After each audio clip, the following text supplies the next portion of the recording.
Nous avons donc des sujets à porter et nous les porterons en particulier, et c'est Michel Barnier qui l'a indiqué, dans le cadre de discussions et de négociations qui seront menées avec les organisations patronales et les organisations syndicales sur l'assurance chômage. Mais on va reparler emploi des seniors, on va parler aussi retraite, bien entendu. Parce que pour la retraite, pour nous, ce sujet n'est pas éliminé. On n'a pas tourné la page des retraites. Pour preuve, nous sommes la seule organisation syndicale à avoir encore ce sujet sur la table, puisqu'on a porté au Conseil d'État certains éléments, et entre autres budgétaires, puisque la réforme devait apporter du mieux au niveau budgétaire et avoir des effets financiers, et on les conteste, et on verra ce que le Conseil d'État rendra par rapport à cela. Ça, c'est la voie juridique. Sur la voie revendicative, nous sommes, et nous serons toujours, pour l'abrogation de cette réforme que nous condamnons.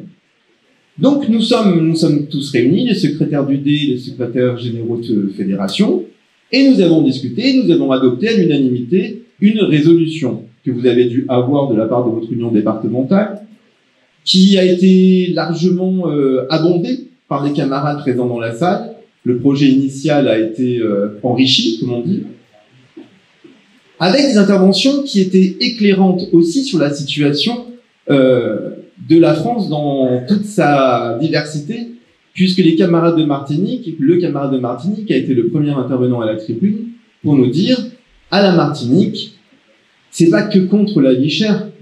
La vie chère, c'est un problème, mais il y a un problème beaucoup plus grand. Il y a un problème politique, un problème identitaire, des problèmes sociaux, et il faut à un moment donné que ces problèmes soient réglés. Mais je pense que n'importe quel camarade aurait pu intervenir de la même façon sur la vie chère, sur la nécessité d'augmenter les salaires, sur la nécessité d'avoir une politique et une vraie politique sociale en France, sur la nécessité d'avoir une vraie politique de réindustrialisation, sur une vraie nécessité d'avoir aussi une vraie politique de l'emploi en France. Nous avons des actionnaires qui engrangent des dividendes records depuis la crise Covid, et d'un autre côté, un déficit qu'on nous annonce comme pire que ce qui avait été prévu, en nous disant que du coup, c'est aux salariés de payer la facture.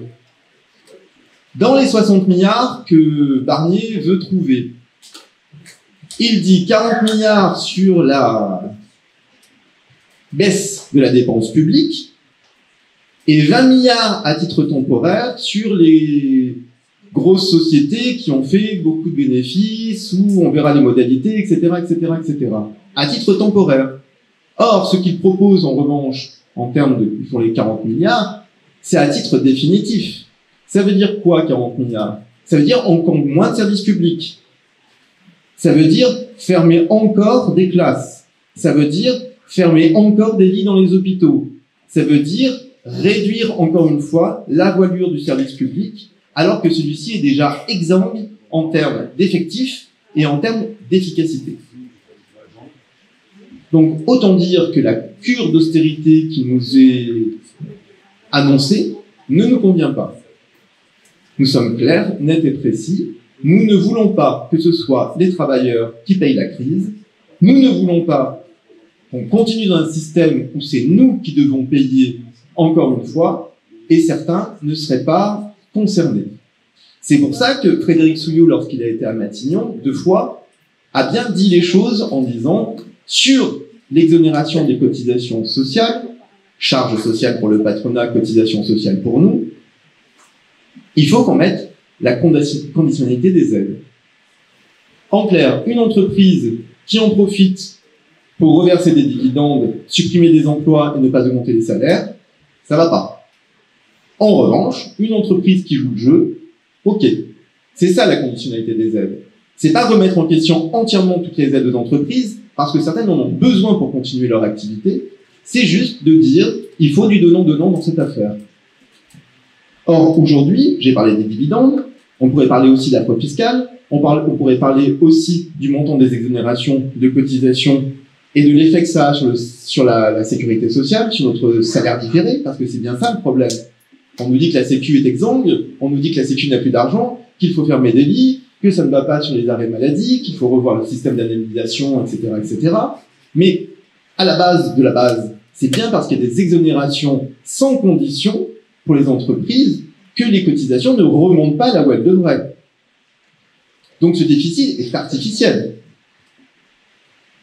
Pour Force ouvrière, ce n'est pas irrémédiable et c'est ce que nous porterons et que nous avons déjà porté auprès des pouvoirs publics et des organisations patronales. Maintenant, sur les retraites, un petit point a été évoqué tout à l'heure. FO aurait dû appeler être à la grève générale, etc., etc. J'ai fait partie de la délégation intersyndicale lorsqu'il y avait le conflit sur la réforme des retraites. Il y a une seule organisation syndicale qui a demandé dès le 21 janvier à bloquer le pays, qui l'a redit pour le 7 mars et qui l'a redit ensuite pour le 17 mars de mémoire. C'est Force ouvrière, mes camarades. Nous avons été seuls à porter cela. Est-ce que ça voulait dire qu'on devait quitter l'intersyndical? Non. Parce que dans ce cas-là, le front uni s'effondrait. Donc, on a acté le fait que, ok, on n'appelait pas à bloquer le pays en intersyndical. Mais Force ouvrière, de son côté, l'a dit, et l'a écrit, et a fait des affiches disant cela. Loïc dit on n'était pas assez nombreux, 3 millions de personnes. Ok, c'est qu'on n'était pas non plus assez nombreux en grève dans les administrations et dans les boîtes. Oui, il y avait du monde dans la rue. Oui. Mais certaines personnes n'étaient pas en grève ce jour-là. Le pays n'a pas été bloqué. Mais je vous rappelle quand même que cette réforme a été adoptée à coup de 49.3. Avec une hostilité claire, nette et précise, que même sur les plateaux télé de BFM et de CNews, il était obligé de le dire, 9 Français sur 10 étaient contre cette réforme. Nous, à FO, on a continué à revendiquer l'abrogation de cette réforme. Et nous continuerons à le faire jusqu'à satisfaction. Il a été évoqué aussi lors de ce CCN l'impérieuse nécessité, comme on dit, de réunir avec la Confédération des fédérations qui sont impactées par le devenir de l'automobile, avec la chimie et la métallurgie, parce que ce secteur-là trinque énormément. Vous avez cité Valeo tout à l'heure, je suis de l'Isère, et Valeo aussi dans le Nord-Isère, c'est 300 emplois à la clé qui vont sûrement disparaître. Ce n'est pas une fatalité. Et notre rôle avant tout, c'est d'accompagner les salariés quand ils sont dans ces conditions-là. Et je suis de tout cœur avec les camarades de Charal, en espérant qu'ils négocient au mieux. Mais c'est quand même assez catastrophique à un moment donné de fermer des boîtes qui fonctionnent. C'est le cas, par exemple, à Rouen, avec ExxonMobil, qui décide de fermer une entreprise rentable parce qu'ils ont besoin de cash ou parce qu'ils ont envie de se défaire de cela pour différentes raisons, et surtout financières, alors qu'elle est rentable. Nous défendons les salaires, l'emploi, la sécurité sociale, les fondamentaux de notre organisation. Certains disaient dans la rue, même lors de la réforme des retraites, la sécu, elle est à nous, et c'est une réalité. Elle nous appartient. Or, l'État, petit à petit, essaie d'en faire transférer une grosse partie à des entreprises privées, en privatisant même le système de la sécurité sociale. Regardez comme ça ne fonctionne pas, il faut qu'on passe à un autre système, avec d'autres prestataires. Or, si ça ne fonctionne pas, c'est bien parce que les moyens ont été coupés, et entre autres, les recettes de notre sécu. Je considère que la période, pour nous, est favorable pour qu'on réussisse à gagner. Alors, peut-être pas surtout, c'est ça aussi la négociation. Quand on se met autour d'une table, on a nos revendications, elles peuvent potentiellement tout aboutir et ce serait très bien. C'est souvent pas le cas. On trouve un consensus avec l'interlocuteur, que ce soit les patrons ou que ce soit le gouvernement, mais on trouve toujours le mieux-disant pour les salariés. C'est notre rôle en tant qu'organisation syndicale, parce que nous sommes une OS, parce que nous représentons les salariés. Et KFO, c'est ça.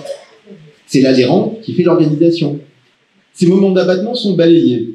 Nous sommes une organisation riche, et vous la représentez très bien aujourd'hui.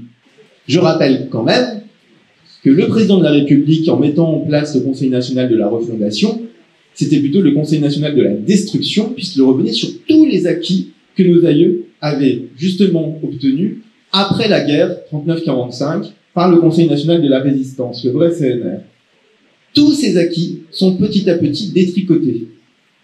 Denis Kessler, qui était à l'époque représentant du patronat, avait bien dit « Charge à nous de les enlever les uns après les autres. » Eh bien, charge à nous, non seulement de les préserver, de les maintenir, mais de les améliorer.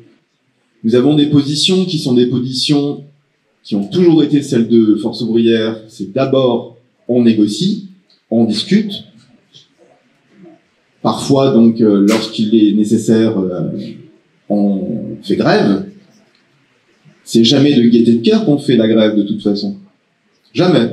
Parce qu'il y a perte d'argent déjà, premier point. Et c'est parce que, justement, la discussion, le dialogue n'a pas pu aboutir à trouver à minima un consensus ou faire valoir toutes les revendications.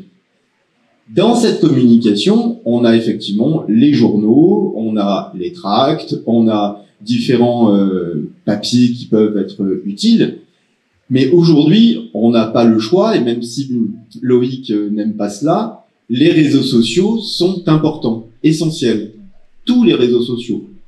Alors on va pas, selon ses moyens, aller sur des réseaux comme Instagram, TikTok, etc., chaîne Itch. Mais déjà, dans un premier temps, l'acte militant de l'adhérent, c'est effectivement de liker, de partager les publications de votre union départementale, des fédérations, de la confédération, parce qu'en partageant, vous donnez une visibilité à l'action syndicale qui est la nôtre. C'est très important, ça paraît anecdotique, c'est un petit geste qu'on fait au milieu de dizaines de publications autres très diverses et variées, ça dépend. Mais c'est s'abonner aussi au réseau, ne pas hésiter en fait à s'abonner aux pages des camarades, des syndicats, des fédérations, de la confédération, et de partager un maximum. Parce que nous sommes dans un système où l'algorithme est maître, et maîtresse, pardon.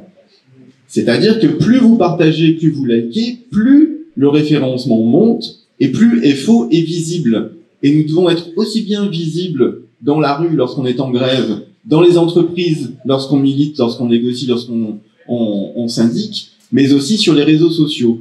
Et c'est entre autres comme cela que nous pouvons gagner des adhérents, gagner en visibilité et gagner du coup en force de frappe pour notre confédération et pour FO dans la diversité de ces implantations.